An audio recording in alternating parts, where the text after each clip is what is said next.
L'aventure se poursuit pour la réalisatrice Sylvie Vered. Après avoir rencontré le succès auprès de la critique et du public avec son film Stella, en 2008, la cinéaste est de retour en salle obscure avec une suite très attendue, Stella est amoureuse, qui sortira en France le 14 décembre 2022.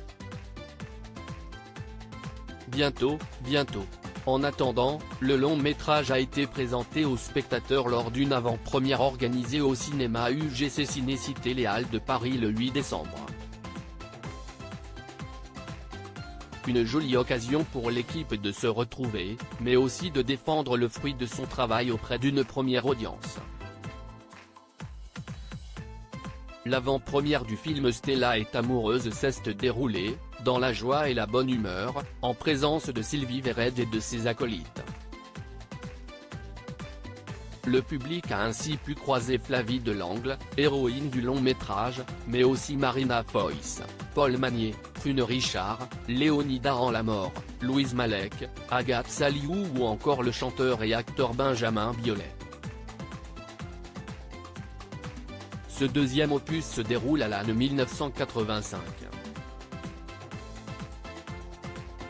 Il raconte le premier été passé par Stella sans ses parents, mais avec le soleil et les copines, puis se centre sur l'année du baccalauréat, les doutes qui l'accompagnent, les peurs adolescentes, les rencontres, les premiers amours, comme le titre du film l'indique.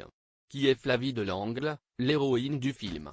S'il y a bien un nom à retenir sur cette affiche, si est celui de Flavie Delangle, qui tient ici le premier rôle du film Stella est amoureuse. Âgée de 20 ans, la jeune femme ne se destinait pas spécialement, initialement, à une carrière d'actrice puisqu'elle était diplômée d'un CAP petite enfance et qu'elle pratiquait la gymnastique rythmique à haut niveau. À l'âge de 13 ans, toutefois, elle s'est lancée dans l'acting en intégrant le cast du court-métrage Marlon, de Jessica Palus. Davantage connue pour le rôle de Lola Lecomte dans la série télévisée Scam France, elle signe, avec ce nouveau projet de Sylvie Vered, sa première fois au cinéma. Rendez-vous le 14 décembre 2022 pour découvrir tout ça.